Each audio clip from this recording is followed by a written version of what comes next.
su asistencia en esta ocasión. Y como les hemos comentado, el secretario de Salud, el doctor Alonso Pérez Rico, les va a exponer el tema de coronavirus, apoyado en algunas presentaciones que tiene para darle más fluidez a esta conferencia.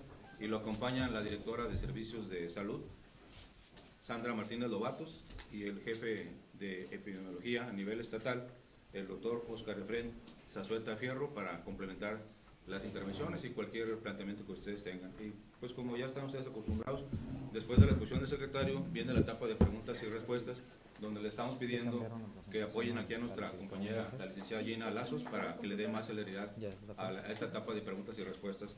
Y finalmente el agradecimiento. Así es que adelante, señor secretario. Muchas gracias, Víctor. Les agradezco a todos y cada uno de ustedes el haber acudido para ayudarnos en lo que es la difusión de información validada y la más fidedigna que tenemos al momento. Es la mejor forma de prevenir y contener, mitigar este brote y esta epidemia que está sucediendo alrededor del mundo.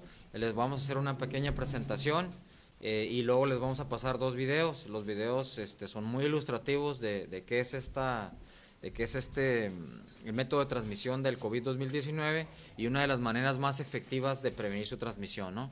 Como bien me mencionaba el titular de comunicación, Víctor Hernández, me hago acompañar de la doctora Lobatos, que es encargada de todas las secciones de promoción a la salud y es una parte crítica, indispensable para poder pelear contra este COVID-2019 y el nuevo asignado por su servidor, el nuevo SAR de COVID-2019, que es el doctor Zazueta, el encargado del Departamento de Epidemiología y el que lleva la logística y operatividad de todo lo que vamos a hacer con relación a COVID-2019. Entonces, si gustan, empecemos. Si me pasan la primera diapositiva, please. Miren, les presento el panorama real, actual. Esta es la última del día de ayer. En el mundo, pues ya ya vamos para 110,000 casos confirmados, cerca de 4,000 muertes, 3,809.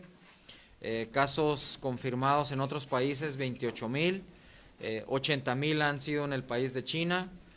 Ya van arriba de 70 países. Prácticamente, como ustedes pueden ver, ya todos los continentes están tomados. Y este mapa se actualiza todos los días.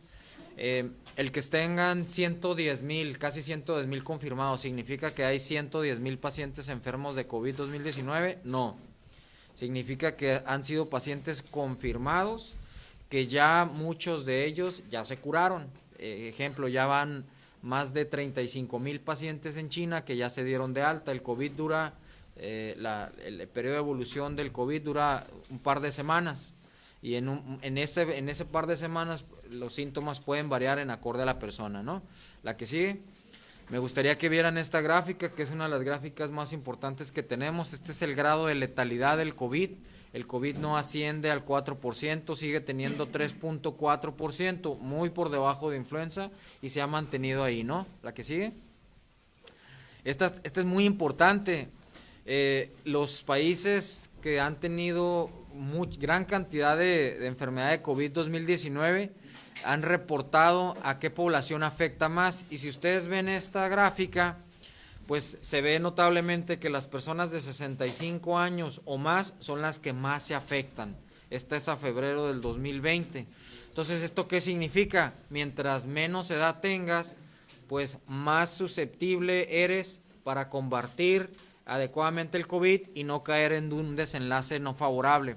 Estas son las personas que han desafortunadamente fallecido cuando tienen COVID-2019. Entonces ahí se ve claramente que las personas adultos mayores son las más vulnerables a fallecer, ¿no? La que sigue, por favor.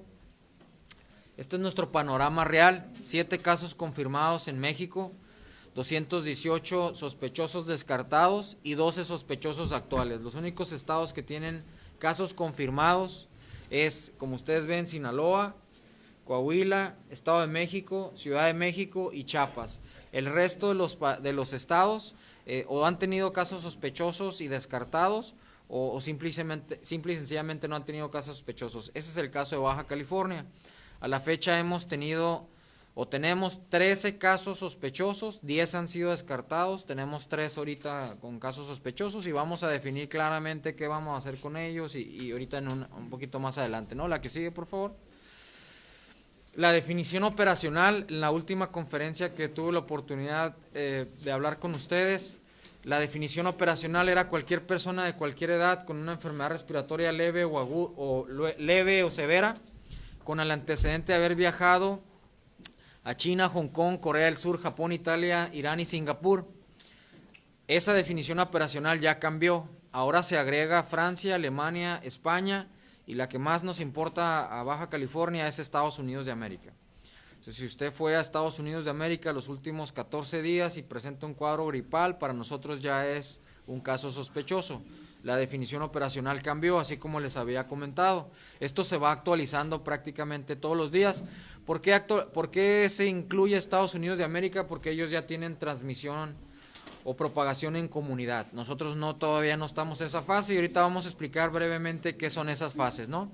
Los síntomas siguen siendo los mismos, es fiebre, tos seca, estornudos, cuadro gripal, mal estado general, dolor de cabeza y en algunos casos dificultad para respirar, ¿no? La que sigue, por favor. Esta es muy importante que veamos.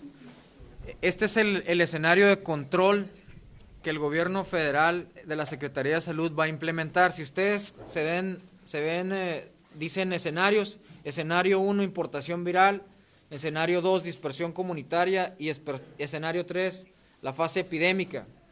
En el escenario 1, cuando es importación viral, son los casos que están llegando aquí al estado que no se adquieren en la comunidad. Los pacientes vienen enfermos de otra parte. En la salud entre personas, espacios públicos cerrados, espacios públicos abiertos, escuelas preparatorias y universidades y los lugares de trabajo, prácticamente no existe ninguna restricción. En este escenario estamos ahorita en Baja California. ¿Por qué? Porque a la fecha no tenemos ningún caso confirmado. El escenario 2, que es dispersión comunitaria, que es donde está ahorita Estados Unidos, Alemania, Francia y todos los países que se incluyen dentro de la definición operacional. En salud entre personas es no saludar de beso ni mano, ni abrazo. Espacios públicos es suspensión de eventos. Espacios públicos abiertos es suspensión de eventos. En las escuelas se promueve filtros escolares y en los lugares de trabajo pues el filtro sanitario. Y en la última fase, que es la fase epidémica, en donde ya haya miles de casos en el estado o en un país, pues aquí prácticamente las restricciones y las medidas de contención son muchísimo más severas. Es suspensiones y de plano no saludar a nadie, ¿no? Entonces, en el escenario 3, ¿cuándo estamos en ese escenario? Cuando tenemos miles de casos confirmados. Dispersión comunitaria es cuando tenemos cientos de casos comunitarios y que existe en nuestra comunidad. Y el escenario 1 es cuando tenemos decenas de casos y es importación de viral, ¿no? Entonces, a la fecha, Baja California no tiene un solo caso confirmado. La que sigue, por favor. Esto me gustaría que ahorita lo desplegara la doctora, a más detalle, la doctora Lobatos, que son las medidas y la forma en que Baja California se está preparando para este COVID 2019. Las medidas de capacitación y la población beneficiada. Esto es en global, ahorita ella lo va a detallar. En global, en jurisdicción 1, 2, 3 y 4, que serían Mexicali, Tijuana, Ensenada y Vicente Guerrero, se han dado ese número de capacitaciones, que son 335 en su totalidad, atendiendo una población beneficiada de 10,434. Déjenme comentarles, esto no es población abierta. Estos son servidores públicos, esto es autotransporte, esto es comercio, esto es escuelas, esto es bomberos, estos son otras secretarías. ¿Para qué? Para que ellos repliquen lo que nosotros estamos haciendo. Yo aquí les dejo el escenario, nada más me gustaría que la doctora se desplayara un poquito más para que vean la certeza que estamos teniendo en cada una de las jurisdicciones y las medidas preventivas, y luego que el doctor Zazueta tenga a bien decir todos los filtros que estamos implementando en las penitenciarías, lo que vamos a hacer en las escuelas, lo que estamos haciendo en los hospitales, lo que estamos haciendo en los puertos, y muy importante, el método diagnóstico que es PCR. Ahorita el estado de Baja California, a través de su laboratorio estatal, ya tiene el reactivo y lo podemos hacer. Si se toma una muestra aquí en el estado, en 6 horas tenemos el resultado a través de nuestro laboratorio estatal, que ya está validado. Eso ya lo va a detallar un poquito más el doctor Zazueta. Entonces no sé si... Doctor, antes nada más es que la gente está preocupada. Hay un caso ya confirmado en el centro de California y la posibilidad de que pudiese llegar a Baja California. Mira, ahorita precisamente antes de entrar a esta conferencia estábamos hablando con las autoridades del Valle Imperial y nos dicen que el caso no está confirmado, son casos sospechosos y tenemos que esperar a que salga el resultado. Aún eso, que sea el escenario, que tengamos casos confirmados en California, que es uno de los estados que más tiene esta problemática y que hay dispersión comunitaria, las medidas que la Secretaría de Salud Federal y la Secretaría de Salud de Baja California estamos implementando, que son precisamente esto, informarle a la población que la método de transmisión es idéntico que la influenza, que las medidas preventivas, las van a ver hasta en un video ahorita, de lo que es lavado de manos, de lo que es el estornudo en la etiqueta, de lo que es desinfectar las superficies constante. Ese es el método más efectivo de protegernos en contra de esta enfermedad. Déjenme serles muy claros, el hecho que no tengamos un caso confirmado en Baja California no significa que no lo vamos a tener, y eso lo hemos dicho en forma repetitiva. Este patógeno, este COVID 2019, como lo dijimos cuando empezó, va a circular el mundo. Y todos los estados de México vamos a tener COVID, así como todos los estados de México tenemos H1N1. No es motivo de alarmarse, no es motivo de caer en compras de alerta o de alarma, es motivo de informarse y cerciorarse que si yo soy una persona que es adulto mayor, como lo acabamos de ver, de 65 años o más, me voy a proteger un poco más contra personas que tengan gripe, por ejemplo. No voy a saludar a tantas personas, no voy a saludar de abrazo. Si yo soy una persona que tiene diabetes, hipertensión, enfermedades del corazón, riñón, pulmón, hígado o inmunosuprimido, pues voy a evitar el contacto en grandes masas porque yo soy más susceptible a padecer COVID 2019, así como soy susceptible a padecer influenza H1N1 o tuberculosis o meningitis o otras enfermedades infecciosas. Estamos muy tranquilos con el COVID 2019 desde el punto de vista epidemiológico porque la tasa de mortalidad sigue siendo muy baja, muy por debajo de la influenza H1N1. El grado de severidad es por debajo de 10%. ¿Qué significa eso? De 10 personas que tengan COVID 2019, solamente una va a ser un caso severo que va a requerir hospitalización. Y no todas esas van a requerir ventilación. Y no todas esas van a fallecer en un desenlace fatal, ¿no? Haciendo el cálculo de cuántos pacientes adultos mayores tenemos de 65 años o más, y en base a la severidad, mortalidad, uso de ventilación, calculamos que en el estado ocuparíamos 128 pacientes en el peor de los escenarios, en la fase epidemiológica con COVID 2019. En el estado. Déjenme serles también más claros. El COVID 2019 no va a desaparecer cuando empiece el calor. Las enfermedades respiratorias agudas van a empezar a disminuir considerablemente su consulta en el sector salud, pero no se eliminan. Siguen teniendo todo, sigue habiendo neumonía, sigue habiendo gripes en las épocas de calor. Entonces, pero va a disminuir considerablemente. El COVID 2019 lo más probable es que lo vamos, no quiero tirar esto, lo más probable es que lo vamos a tener todo el año y va a llegar hasta la siguiente época invernal. Y eso no es motivo de alarmarse, es motivo nada más de estar muy bien informado qué es lo que está pasando, la realidad. Si hay un caso en San Diego, si hay un caso en el Valle Imperial, si hay un caso que no estoy diciendo que los haya, estoy siendo hipotético, si hay un caso a 10 minutos de la línea, a 5 minutos de la línea, pues esos casos eran los que ya traíamos presupuestados que íbamos a tener. Yo les había comentado, en 4 o 5 semanas vamos a tener el escenario de COVID 2019 en México, y Estados Unidos Canadá fueron países que en el norte de América fueron los países que primero lo tuvimos. Cuando empezamos a tener los primeros casos en Estados Unidos, nosotros sabíamos que éramos los más expuestos a eso. ¿Por qué? Porque Baja California es un estado eminentemente migrante y no podemos hacer medidas de contención porque a la fecha no tenemos casos confirmados. Y otra cosa muy importante, estamos más preocupados por los 13 pacientes que fallecieron de H1N1. De los diabéticos, ¿qué pasó? De los diabéticos que siguen descompensados y no se controlan. En ese sentido, la Secretaría de Salud está trabajando y en todas sus fases. ¿A qué me refiero con eso? La Secretaría de Salud no nada más está virtiendo a COVID 2019, sino que, por ejemplo, estamos viendo el tema de de diabetes, hipertensión, de cáncer en los niños, de abasto de medicamentos, de función de hospital, todo eso lo tenemos que ver a la par. Entonces el COVID es importante para nosotros, por supuesto que sí, lo tenemos que tener bien monitorizado, bien controlado, en el esquema de que si yo tengo un caso sospechoso, mis 3 factores que tengo que hacer es inmediatamente identificarlo y diagnosticarlo, que ya tenemos el método aquí en el estado de cómo hacerlo, y en 6 horas tengo el resultado. El segundo es aislar al paciente. El aislamiento en domicilio es una medida de contención, por ejemplo. Es, señor, usted va a estar en su casa, o señora, no quiero ser, señor, señora o niño, va a estar en su casa, y de ahí, por favor, la Secretaría de Salud todos los días le va a ir a poner una visita para ver cómo sigue, si tiene dificultad respiratoria, ya tienen números de teléfono de cómo contactarse con nosotros para los casos sospechosos, y eventualmente cuando tengamos confirmados en domicilio, y esa es una medida de contención.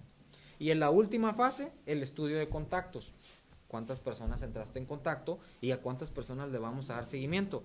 Déjenme comentarles, en el caso, en la fase 1 de importación viral, o sea, la importación de casos, el estudio de contactos todavía es válido. Cuando ya pase a fase de dispersión comunitaria, ya tiene poca utilidad. ¿Por qué? Porque esa persona ya entró en contacto con cientos de pacientes. Entonces, solamente vamos a estudiar los contactos directos. ¿Por qué? Porque ya se pierde la capacidad de rastrearte al 100% de cientos de personas. Y cuando estamos en la fase epidemiológica, que esperemos que nunca lleguemos ahí, pero si llegamos ahí, como son las medidas de contención que está haciendo el país de Italia y China y todo eso, que ellos en medida de cómo proteger a su población adoptaron esas estrategias y no fueron más enérgicos en las medidas preventivas que venimos haciendo nosotros desde hace las últimas 6 semanas, pues entiendes que cuando te llega en tu país se hace un dispersadero, tienes comunidades enteras cerradas o pueblos cerrados,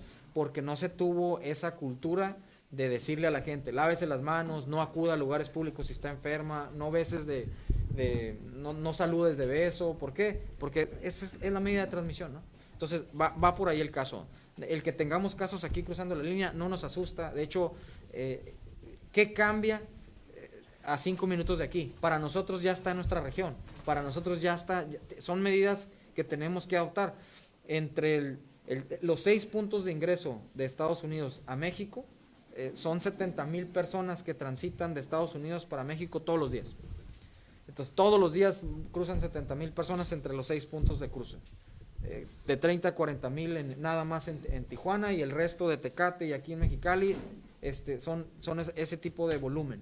Entonces, para nosotros, que esté a 10 minutos o a 1 hora o 2 horas, pues nosotros vamos a empezar a implementar, así como les dije, cuando esté en México, los filtros escolares y los centros penitenciarios, ya están. Cuando ya esté en Estados Unidos duro, en los hospitales, porque ahí tenemos que ver quién entra. Y ahí vamos a ir escalando. Si está aquí en Baja California, si está en un municipio, vamos a tomar las medidas pertinentes para proteger a nuestra población en el sector salud. Pero la forma más fidedigna que vamos a vencer el miedo es con información. Y es por eso. Eso es lo que estamos haciendo. ¿Va? No sé si te contestó. Pero... Sí. Ok, entonces, La doctora Lobato. Doctora Lobatos, adelante. Sí. Hola, buenos días. Como mencionó el doctor Alonso Pérez Rico, la indicación que teníamos y que, como ustedes han estado escuchando, todo esto se va a contener con medidas preventivas. Y las medidas preventivas pues son a la población, pero también específicamente a los grupos o donde están concentradas algunas de las personas que tienen actividad laboral, que están en contacto también con pacientes. Para esto empezamos a hacer actividades, como ustedes vieron, que van enfocadas primero a la higiene, el lavado de manos, a la higiene personal, volver a insistir en la forma del estornudo en etiqueta, el llevar a cabo los cuidados y las recomendaciones que se deben de tener en dado caso de tener un cuadro respiratorio en casa, y las medidas que se deben hasta cuando nos dan un detalle más o nos especifican que debemos de mantenernos en casa.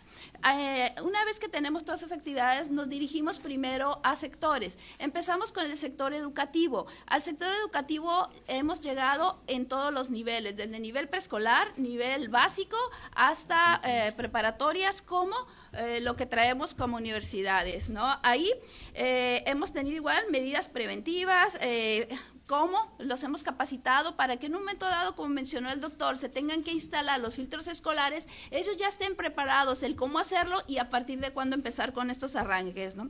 Hemos tenido también actividades con nivel medio, nivel superior, universidades, UABC, hemos tenido actividades con Xochicalco, con UNEA, con CETIS. Se han establecido redes de apoyo para capacitar tanto alumnos, docentes, personal administrativo. Se han generado, identificados promotores de salud dentro de estos mismos establecimientos para que sigan promocionando y sigan realizando las actividades. Al momento tenemos capacitados en educación a 540 usuarios, visitantes de salas de espera, por parte del Hospital General de Mexicali. En el Hospital 5 de Diciembre, en el ISSSTE, se llevan ya más de toda la semana también trabajando. ¿Con qué? Con el lavado de manos. Todo el personal que está ahorita como becario nos está ayudando también en estas actividades. Dentro de las áreas de salud se tiene capacitados a todos los directores de unidades de salud, personal en contacto con pacientes de todas nuestras unidades, el personal igual de enfermería, el personal de almacenes, los brigadistas de salud. También con el sector privado nos hemos acercado para llevar a cabo acciones de capacitación dentro de colegios médicos, hospitales privados, personal de farmacia, etcétera. Por ejemplo, ahí ustedes podrán ver las instituciones a las cuales hemos llegado, el número de capacitaciones. Ahí está UABC Enfermería, como los mencioné, todos los responsables de programa directamente aquí en las oficinas centrales, igual a nivel jurisdiccional. Con esto tenemos más de 10 capacitaciones con 386 población beneficiaria. En el sector educativo, por parte de lo que es oficina central, me refiero a las personas que están directamente aquí y que dirigen programas, fueron a capacitar también al Instituto Salvatierra con 20 personas, ayuntamientos, directamente con ellos se ha acercado a los 5 ayuntamientos para llevar a cabo igual estas acciones de prevención y promoción, a la población vulnerable con los centros de integrador del migrante, tanto el Mexicali y todas las personas que están atendiendo a estos grupos también se han capacitado. Organizaciones religiosas, con ellos también se acudió, ellos están en la mayor disposición de poder ayudarlos y llevar a cabo las actividades en estos lugares o en los lugares de concentración donde llevan a cabo sus acciones, y en general la población beneficiaria, ¿no? Estuvimos también en esta situación ahorita con Agrobaja. En el caso de Mexicali igual, se capacitó igual a todo el personal de la jurisdicción, al Instituto de Psiquiatría en Baja California, colegios médicos, a los hospitales privados, dentro del sector educativo a todos los niveles, primaria, secundaria, UABC, como ya lo habíamos mencionado, al sector empresarial, nos estamos acercando a todos ellos. ¿Por qué? Porque ahí está la mayor parte del personal que labora todo el día y que ahí también están concentrados, a los mecanismos de transporte, a las dependencias de gobierno del Estado también, a los sistemas de población vulnerable, a todos los centros de rehabilitación a los que hemos acudido, y en general igual a población general, donde en las plazas, en las mayores plazas, en Plaza Nuevo Mexicali, en algunas comunidades, en colonias, a las cuales nos hemos acercado y directamente hemos llevado acciones. En Mexicali, en Tijuana es la misma acción, si se fijan, todos igual con los mismos sectores de población, igual más de 3.586 población beneficiaria. Eso es el caso de todo el municipio de Ensenada, donde existen las dos jurisdicciones, donde igual es la misma réplica que hemos tenido en cada una de ellos, y la instrucción es seguir capacitando y seguir llevando estas acciones, ¿no? Creo que es esto. Ahí está. Bueno, como tal, esas son igual la comunicación de riesgo que traemos y que que se está llevando a cabo con acciones igual, ¿no? Vamos con eso y la invitación es, nuevamente, a lo mejor son acciones muy sencillas, pero como ya mencionamos, es lo único que podemos tener ahorita para contener la cadena de transmisión, en dado caso de que estos sigan transmitiendo. Y no solamente para coronavirus, sino para todas las enfermedades que son de origen respiratorio, ¿no? Ok, ahora le pasaría la voz al doctor Zazueta para que nos diga exactamente cómo estamos en casos sospechosos y casos descartados. Muy bien, pues muy buenos días a todos. Gracias. Al día de hoy tenemos 14 casos que hemos estudiado en el estado de Baja California. Estos 14 casos han cumplido la definición operacional de casos sospechosos. Si vemos aquí en pantalla, son los 10 casos que ya fueron descartados. De ellos, algunos de los diagnósticos diferenciales fueron pues lo que ya estamos esperando, influenza, rinovirus, influenza A, influenza B, etcétera, ¿no? Entonces, de esos 14, ya tenemos 10 que fueron descartados ya sea por el INDRE o por nuestro Laboratorio Estatal de Salud Pública. La siguiente, por favor. Y actualmente tenemos estos 4 casos en estudio, uno de ellos en la jurisdicción Tijuana y 3 más en la jurisdicción de Mexicali. Todos estos pacientes actualmente se encuentran en autoaislamiento domiciliario. Ninguno de los pacientes tiene una condición grave, por lo tanto no requieren hospitalización. Entonces, pues básicamente la jurisdicción sanitaria les dio un acompañamiento para explicarles las medidas de aislamiento y de promoción de la salud.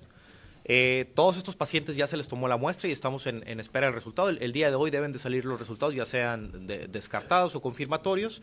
Los antecedentes de viaje, 3 de ellos fueron a Italia y uno de ellos estuvo en un estado de los Estados Unidos. También quiero comentar un poco sobre la cuestión de California. Nuestro estado vecino hasta el momento tiene 133 casos positivos en diferentes condados. Ninguno de los condados vecinos, que son el condado inmediato de Imperial ni el condado de San Diego, han presentado casos de transmisión local, por lo tanto, al menos el riesgo no lo tenemos de manera inmediata al cruzar la frontera. Sin embargo, el resto de los condados, pues de una u otra manera ya han tenido casos ya sea locales o de transmisión local o importados, ¿no?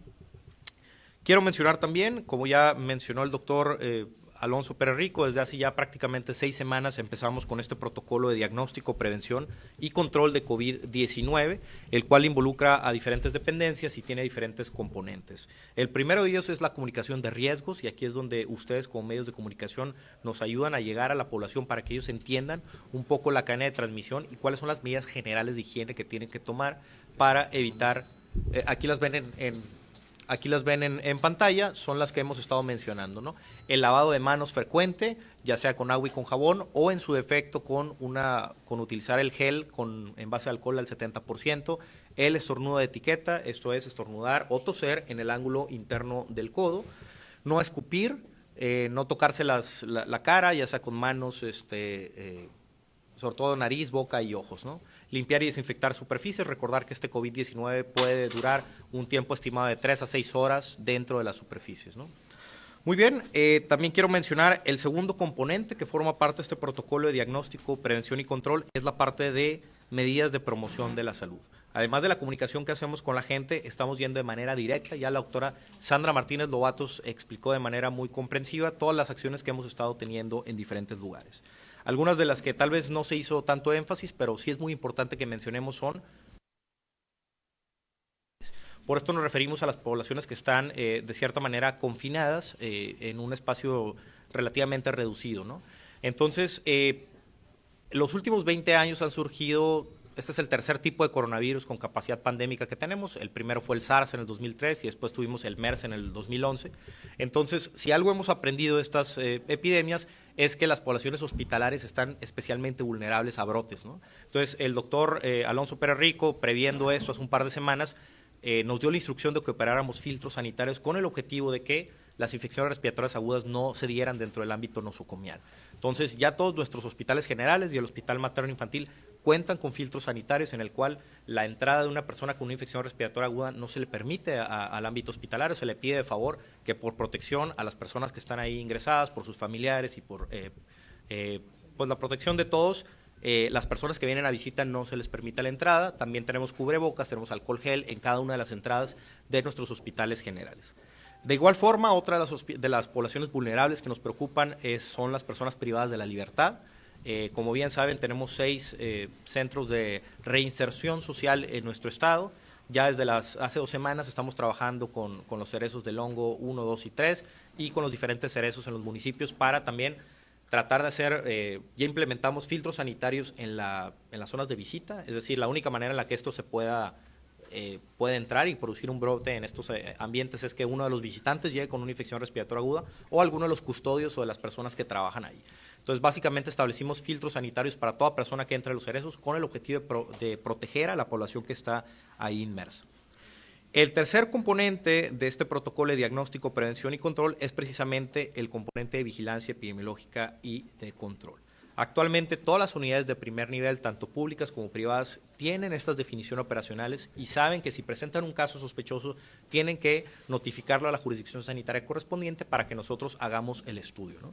Y el estudio consiste básicamente en 3 cosas. La primera de ellas y la más importante es el aislamiento de contacto. Esa persona tiene que estar en un espacio al menos de 2 metros separado del resto de las personas, y si el paciente no requiere hospitalización, se le pide que por un periodo de 2 semanas a partir del inicio de los síntomas se encuentre en una situación de aislamiento con el objetivo de cortar la cadena de transmisión.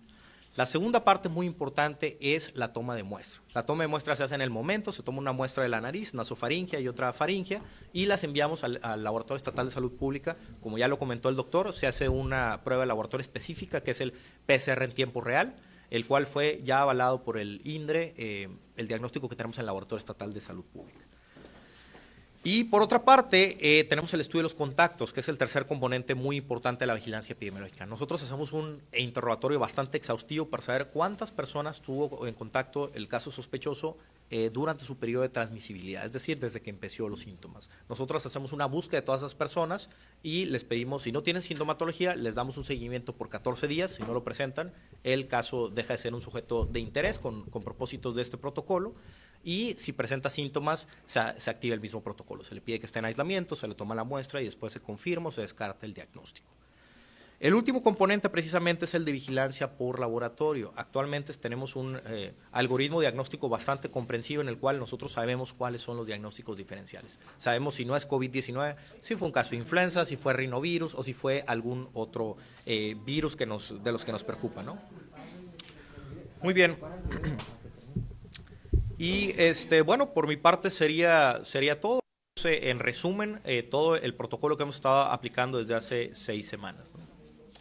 Bien, nada más, sí me gustaría, antes de que se retiren, tener la oportunidad de mostrarles el video que hicimos. Es un video ilustrativo de cómo qué tan fácil se puede transmitir el COVID 2019. Lo hizo la Secretaría de Salud. Vamos a hacer este tipo de videos y otro tipo para que vean qué tan rápido se puede transmitir, ¿no? Entonces, ahora sí, por favor, adelante.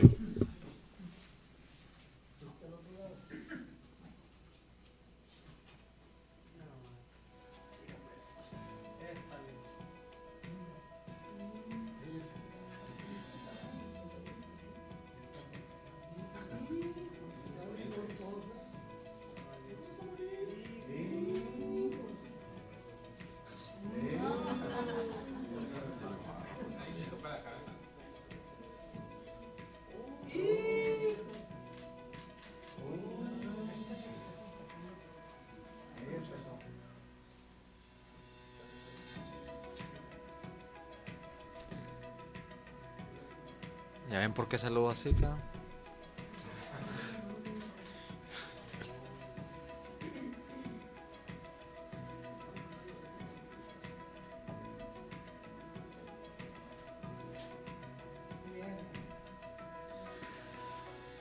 Bien, y ahora les vamos a mostrar el método más efectivo de mitigar y contener la propagación del coronavirus.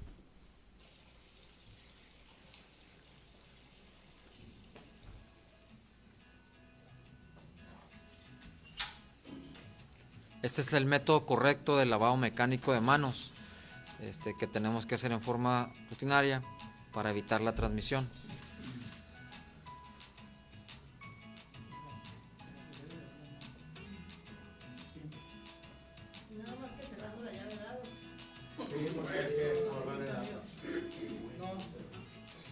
Pues, en este sentido, lo que se trata es que no vuelvas a tocar la llave.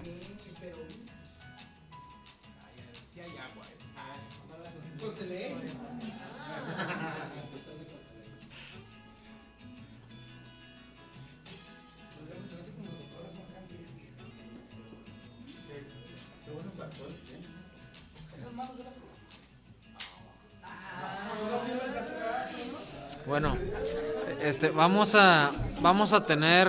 a tener más videos como de esto, muy ilustrativos de lo que estamos diciéndoles, para que en forma breve la comunidad se dé cuenta de qué tan rápido se transmite y por qué la importancia de no tocarse la cara o toser o estornudar de esta forma y luego saludar, ¿no? Porque es el método perfecto de cómo transmitirla.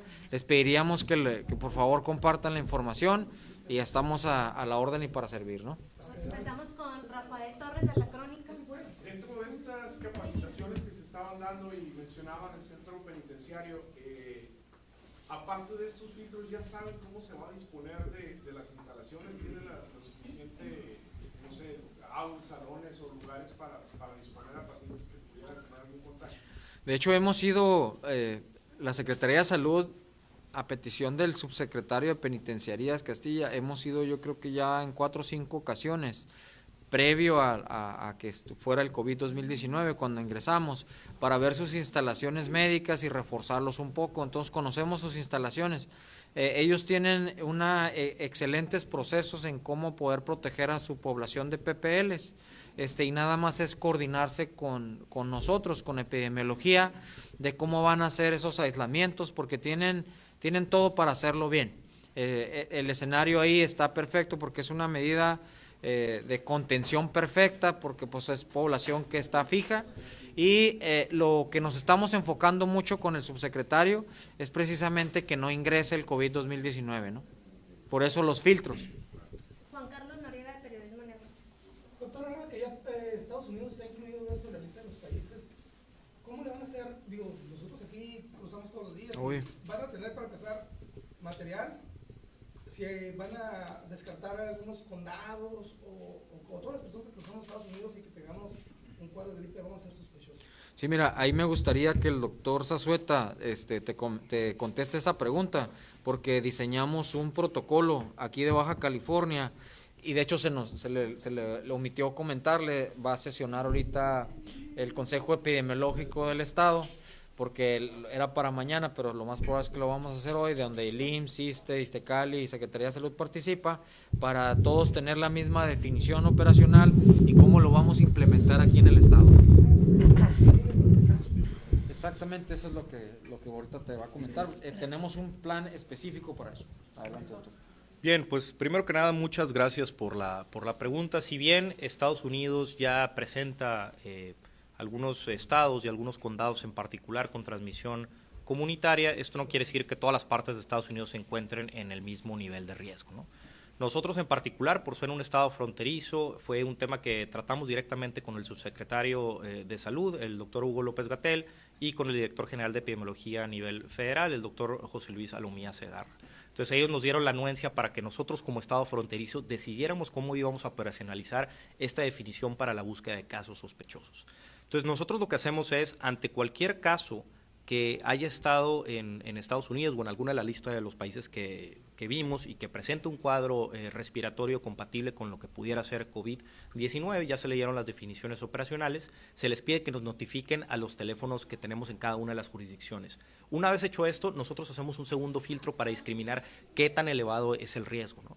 Entonces, nosotros de manera diaria tenemos una comunicación estrecha y diaria con el Departamento de Salud Pública del Estado de California en Sacramento y sus diferentes representantes en los diferentes condados, y ellos nos dan una lista diaria de todos los condados que tienen transmisión local.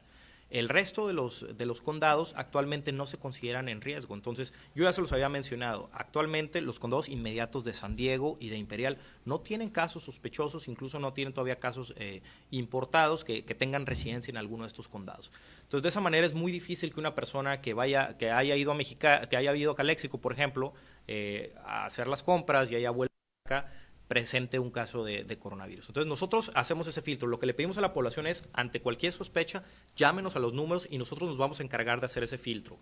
De esa manera nosotros sabemos ahorita que son 4 los condados que están afectados. Son el condado de Los Ángeles en Estados Unidos, es el condado de Santa Clara, el condado de San Francisco y el condado de Riverside. Esos son los 4 condados actualmente afectados en California que tienen transmisión local o comunitaria. Entonces, ¿mande? De nuevo, tenemos también la lista, se las podemos hacer a la brevedad, pero realmente cualquier caso que haya visitado Arizona, nosotros lo estamos tomando como sospechoso, ¿no? Esta particularidad de los condados con transmisión local es nada más para el estado de California. El resto de los estados de Estados Unidos los tomamos como un caso sospechoso. Entonces, lo que le pedimos a la población es notifíquenos ante cualquier caso sospechoso y nosotros nos vamos a encargar de hacer ese abordaje, ese screening o tamizaje de qué casos pudieran constituir un riesgo, ¿no? Entonces, ya nosotros vamos, hacemos el aislamiento, le tomamos la muestra y pues posteriormente se confirma o se descarta el diagnóstico, ¿no? Pero eso es lo que estamos, lo que nosotros, a la resolución a la que llegamos, y como ya comentó el doctor Alonso Pérez Rico, en breve se tomará una sesión extraordinaria, el Comité Estatal de Vigilancia Epidemiológica, donde esto se va a estandarizar para todas las instituciones de salud. En el mismo sentido nomás, los casos sospechosos, ¿cómo fueron identificados? ¿Se acercaron ellos mismos o fueron identificados en algún puerto o en el aeropuerto? Muy interesante la manera en la que la pregunta que nos está haciendo. Nosotros tenemos diferentes tipos de vigilancia. Hay una vigilancia permanente que tenemos en todas las unidades de salud, tanto públicas como privadas, de primer y de segundo nivel. Entonces, si un caso llega a alguna de esas unidades, es como nuestra primera red para cacharlo, ¿no? Para captar a esos pacientes. Todos los médicos de primer contacto ya saben las definiciones operacionales, entonces algunos de ellos los hemos captado por esa vía, ¿no? Que llegan a instituciones privadas, llegan a instituciones públicas, nos lo notifican y nosotros hacemos el estudio. Sin embargo, también tenemos vigilancia activa. Nosotros vamos a puntos de entrada específicos que consideramos que son particularmente propensos a que pudieran tener la entrada de este tipo, ¿no? Entonces, ya se ha comentado en el pasado, tenemos varios operativos en el Aeropuerto Internacional de Tijuana, en el Puerto de Ensenada y en algunos de los cruces fronterizos, ¿no? Entonces, básicamente nos están llegando por todas partes las notificaciones, ya sea por vía telefónica, por las unidades. Muy importante también, el viernes pasado tuvimos una reunión de trabajo con el C4 aquí a nivel estatal. Estuvimos allá en las oficinas con el coordinador estatal. Entonces, básicamente también cualquier llamada, cualquier reporte que llegue por el 911 en todo el estado, se nos va a reportar a la brevedad. Entonces, realmente creemos que de esta manera tenemos todo cubierto, creemos que cualquier caso sospechoso que pueda haber, nos estamos enterando y estamos en esta etapa de monitoreo y alertamiento, preparados para cortar la cadena de transmisión. Alejandro García, Monitor Económico. Precisamente hablaba el doctor de los cruces, 76,000 diarios entre Baja California y California. No hay, digamos, un puesto permanente en las garitas, y en el tema de los aeropuertos, ¿cuántas pruebas se han hecho desde que empezó este operativo de... En el tema de los aeropuertos, en los vuelos que llegaron directos del país de China, ningún paciente cumplía la definición operacional de caso sospechoso en el momento que llegaron los vuelos. Como te había comentado, este es un tema cambiante de la definición operacional. El nosotros poner filtros médicos en las garitas para cruces, ya cuando tú analizas el volumen de personas, logísticamente no tiene ningún sentido. El COVID tiene un periodo de incubación de 14 días estandarizado por la OMS. Ahora ya sabemos por todos los estudios de investigación que están saliendo que seguramente es menor. Y seguramente una de esas personas que tiene el COVID 2019 atravesará un filtro médico que pongamos implementado en las garitas por el volumen. Entonces, esa no es la estrategia que la Secretaría de Salud Federal ni Baja California como estado quiere implementar. El recurso tiene que ser dado en precisamente lo que comentaba y preguntaba el caballero, en informar, capacitar y propagar información de qué es el coronavirus, cuáles son sus síntomas y las medidas preventivas. ¿Por qué? Porque yo te voy a ser muy claro, la gran mayoría de los casos sospechosos, de los 14 que llevamos y 10 descartados, los que nos han notificado es de iniciativa privada médica. ¿Por qué? Porque nosotros vamos y los capacitamos y ellos alzan la mano y dicen, oye, yo tengo un caso sospechoso, y ya nosotros vamos por ellos y los ayudamos y les decimos, mira, puedes hacer esto, esto y lo otro y vete por aquí. Entonces, la información y la difusión de la información es una herramienta muchísimo más útil para mitigar la propagación de la enfermedad, muchísimo más que empezar con filtros médicos que simple y sencillamente no van a funcionar por el volumen de personas que pasan. Y como somos un estado migrante, no podemos cerrar nuestro estado. Te soy muy claro, de todas maneras vamos a tener COVID 2019. Entonces no tiene ningún sentido hacer esas medidas de contención drásticas que no van a tener resultados favorables, ¿no? Luis Arellano, de Pregonero. Sí, ustedes nos dicen, Estados Unidos ya entró en esos países que Definición operacional de caso sospechoso. Pero lo están dividiendo en condados. Quiere decir, si yo fui al centro o a Caléxico y tengo un cuadro gripal, no es necesario que me autoconsidere sospechoso para ir con ustedes, siempre y cuando no estén esos 4 condados que ustedes dijeron. Mira, yo te recomiendo que si tú estás enfermo vayas a atención médica. De entrada así te diría, ¿no? Y que ya el médico que te revise determine si entras en definición operacional de caso sospechoso. Esa es la recomendación de la Secretaría de Salud de Baja California. Si tú tienes un cuadro gripal, si tú te sientes mal, 1, no te automediques, 2, no te esperes, vea que te revisen. Que te revise un médico privado, que te revisen nosotros, que te revise el IMSS, que te revise el que tú quieras, pero que te revisen y que te definan claramente un cuadro con definición operacional de caso sospechoso o no. Entonces, ¿me van a preguntar si a dónde fui? Así es, te van a preguntar, oye, ¿tienes el antecedente de viaje? Sí, no, ¿cuáles son tus síntomas? ¿Qué edad tienes? ¿Qué comorbilidad tienes? ¿Cómo se ha comportado?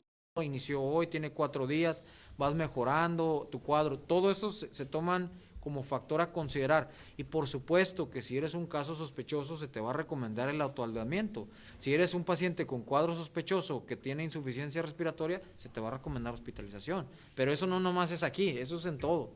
Si tú estás enfermo, yo te recomiendo que vayas, y le recomiendo a la población, si tienen un cuadro gripal, vayan con su médico y que los defina si son definición operacional de casos sospechosos o no. Entonces, ante eso, no se esperen, y más ahorita. Definitivamente, como les había comentado, va a bajar considerablemente las consultas por infecciones respiratorias agudas aéreas, pero no se van a eliminar. Y la verdad de las cosas es que el COVID va a estar con nosotros todo el año. Jorge, era de Lindero. Doctor, dos cosas. Una, se habían alarmado en Ensenada porque había una persona que venía de Italia y eso les había generado pues incomodidad y pues querían llevar a los servicios médicos. No necesariamente porque seas de un país o vengas de un país, en este caso Italia o España o Alemania, los que ya se incluyeron, pues quiere decir que ya eres por sí solo sospechoso de coronavirus. Nada más que nos aclararas esa parte. No, definitivamente, mira, no hay absolutamente nada que temer si es un ciudadano de Italia, de Japón, de Corea del Sur, de China.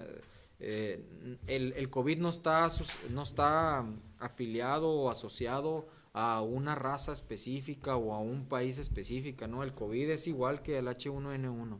No hay mayor riesgo si yo viajé a Italia y regreso y no tengo gripa, no voy a tener más riesgo de COVID 2019. Si yo te voy a poner un escenario, si yo viajé a Italia y soy una persona joven y regreso, pues puedo ser un paciente que tuvo COVID y no desarrolló síntomas, pero al no tener síntomas no está comprobado que el paciente sea portador y que vaya a infectar. Entonces no tenemos por qué tener ese miedo. Yo insisto, Baja California es un país, eventualmente no, es un estado de migrantes. Y la verdad de las cosas es que eso es lo que nos ha hecho fuerte. O sea, el precisamente incluir a todas las personas que quieran mejor vida y que quieran trabajar. Entonces no veo por qué con una enfermedad que es menos letal que una que ya tenemos, entremos a discriminar o señalar a personas por ser de un país, ¿no? Ese no es el escenario. No tiene ningún sustento que si eres de China, de Corea, de Italia, de Japón o de Estados Unidos vas a infectar más o ser portador. Por supuesto que ese no es el caso. Yo te diría, yo acabo de ir a la Ciudad de México y bajo ese argumento yo diría, pues ya yo soy, puede tener COVID. Pues no, porque no he desarrollado síntomas y simple y sencillamente no hay los suficientes casos para eso, ¿no? Por otro lado, hay una alta preocupación, ya lo dijo, pero me gustaría que lo repitiera, por los 13 casos de H1N1. Sí, definitivamente el H1N1, mira, la verdad, desafortunadamente las 13 muertes que se han tenido son pacientes con alguna comorbilidad, diabetes, hipertensión, que están descompensados, que no tienen la vacuna de influenza, que dicho sea de paso la tenemos, y que tenemos el tratamiento específico que es el oseltamivir, tenemos la vacuna, tenemos la cura y sin embargo se siguen muriendo de H1N1. Esa enfermedad, ese agente viral respiratorio es el que ya ha matado a 13 bajacalifornianos y la verdad, ¿qué les hubiera pasado si hubieran tenido la vacuna? Les hubiera ido mejor su evolución clínica. Lo más probable es que no hubieran fallecido los 13, lo más probable es que hubiera habido una disminución en esa mortalidad. ¿Cómo les hubiera ido a esos pacientes si no tuvieran diabetes, hipertensión descompensada? Pues lo más probable es que nos hubieran muerto, ¿no? Entonces, esto sí es un escenario real y que nos está afectando ya, que nos afecta desde octubre para la fecha. Y que el siguiente octubre vamos a tener más casos. ¿Por qué? Por la pobre vacunación que se está dando. La gente tiene miedo de vacunarse. Yo diría, yo tengo miedo de tener H1N1. Evidencia de que, y eso es, qué bueno que preguntas, evidencia de que las vacunas funcionan. Es de que, por ejemplo, ahorita tenemos casos confirmados de sarampión en la Ciudad de México. 4 casos de sarampión. Esa enfermedad estaba radicada en el territorio mexicano. Y los 4 casos no tienen vacuna. Entonces, hay enfermedades que se erradican por vacunación. Cuando se deja de vacunar por la ideología antivacunas, sucede esto. Si tú te enfermas de sarampión, tú infectas a 16 personas. Entonces ahorita tienen filtros de sarampión en la Ciudad de México, adicional al COVID, adicional a H1N1, adicional a un sinfín de enfermedades infecciosas que se pudieron haber evitado si se vacunan adecuadamente, ¿no? Entonces, el tema de influenza es muchísimo más grave para Baja California que el COVID en este momento. Desde Chiga de Televisa. Secretario, le quería preguntar si puede repetirnos o detallarnos un poco más de info sobre que ya tenemos al reactivo, es decir, ya se pueden realizar aquí las pruebas y tarda cuántas horas en nos dar los resultados, etcétera. Le pasaría la voz al mero en ese tema, que es el Zazueta, ¿no? El SAR de COVID en el